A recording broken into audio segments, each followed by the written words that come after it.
Trump's second term in office with Hardin Lang. He's the Vice President for Programs and Policy at Refugees International. He's speaking to us from the U.S. Capitol. So, Hardin, I'd like to focus on USAID, which has been around for about 6 decades, but President Trump really seems set to dismantle it. He says it's corrupt, money's being wasted. The organization, of course, though, has been criticized before. A 2019 review by the USAID Inspector General said some of its programs fell short of expectations. What do you make of all of this? I mean, I doubt there are any programs in the federal government that at certain points don't fall, quote unquote, fall short of expectations. I mean, it's the nature of public institutions. I think the much bigger question here is why at this moment has a decision been made that President Trump really wants to make an example of USAID and of foreign assistance writ large. Now, it's quite clear that part of this effort is simply to reduce sort of the federal budget and to take aim at some targets within U.S. federal spending that can create the space for him to get a tax cut through Congress. And one of the first pieces, the trial run, right, exerting executive authority to achieve this has been USAID. And part of this is because foreign assistance in USAID don't have sort of some of the stronger domestic constituencies that we see for other federal agencies, because it's primarily serving, the poor and those in humanitarian need abroad. But what we've seen is that the world's richest man living in the world's richest country making a decision to stop payments and to stop supporting the world's poorest people.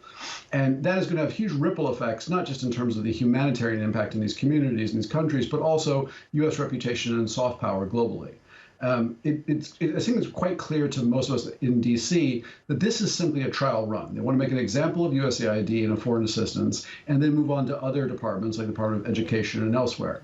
And that we have to see it in the light of the constitutional crisis that it is. USAID exists by statute. It is funded by Congress, and we have the president attempting to unilaterally put it out of business with the world's richest man. Now, if you look more closely, there is some for hope at the moment, right? Today we saw, a court step in and actually put a stay on the firing of USAID employees. So, or about 2,000 plus USAID employees. So we're beginning to see the courts kick into action. And then the question is going to be, when does Congress kick into action?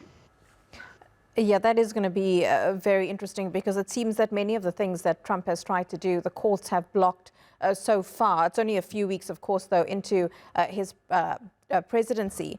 Hardin, does the United States have an obligation to provide aid and humanitarian support globally? I mean, you mentioned USAID is also used for purposes of soft power here.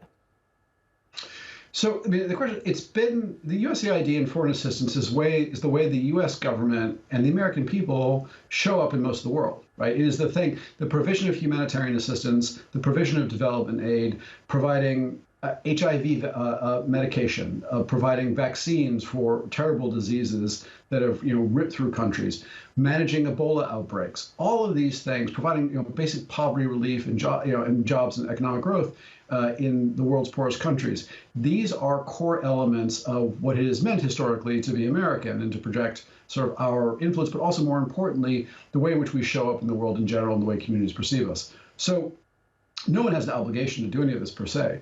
Understandably, Trump is playing to part of his base where there is some concern. It's very easy to make the boogeyman out of USAID because it is sending some money abroad. The core thing to look at, though, is it's really about less than 1% of the U.S. budget.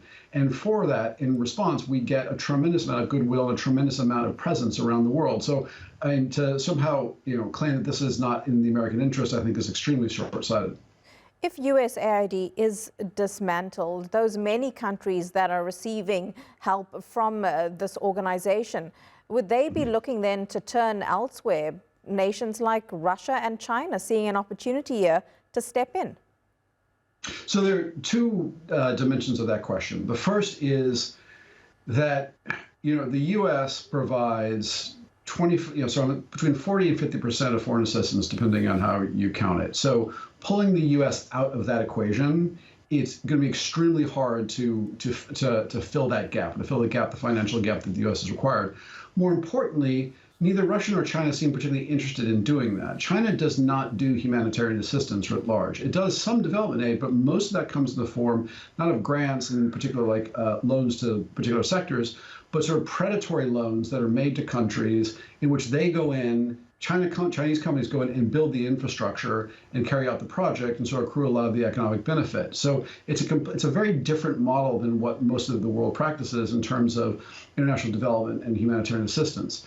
So I'm not sure they're going to be able to rush in and in essence take up the functions and meet the needs and support the economic sort of development that the U.S. would have or that others would have in this situation. I think what it's more likely to do is that they will, rightly point out how the United States is increasingly less of a reliable partner and say, look, we're not going to hold you accountable for human rights. We're not going to hold you accountable for democratic norms. Work with us and in terms of the kind of transactional diplomacy that Trump is trying to practice here. And, we'll be doing so from the position of at least having not made a whole bunch of promises that they're now reneging on, which is in essence where the U.S. is going to be at the end of this process. All the recipients of USAID, it's of course going to have a massive impact on them. What are some of the immediate effects of having that sort of help withheld for now? So there are lots of very powerful examples in communities where this aid has stopped. I was just speaking to folks in Gaza who talked about how some of the American hospital, for example, has had to furlough or fire almost all of its employees. There's now like a core group of people who are sort of working to maintain some of the most vital and acute sort of health interventions. At one point, medical students in the last couple of days have been mobilized to try to fill the gaps of doctors who no longer can be employed. So you will see, a core frontline assistance, humanitarian aid and food assistance and other types of like famine relief operations going into Darfur and other parts of Sudan, which are in the midst of a major famine. That's all stopping. Examples of Afghan women leaders who are fleeing the Taliban inside of Afghanistan have had their safe houses, which were USAID funded, shut down. Same thing in Pakistan. So these sort of ripple effects are happening across communities. HIV medication. You'll have many communities, millions of people who are depending on PEPFAR and upon the HIV medications that are provided through PEPFAR. This is the U.S. program that sort of provides HIV meds globally. That's all shutting down. So people are showing up and they can't get their meds. Ebola, we're beginning to see new outbreaks of Ebola in Africa, and the kind of traditional mechanisms that would kick in on the U.S. side to help stop that aren't happening. Yeah, it's an incredibly difficult time for those countries who will not be receiving that soon. Hardin Lang in D.C., really great to speak to you and unpack all of that for us. Appreciate it. Thank you.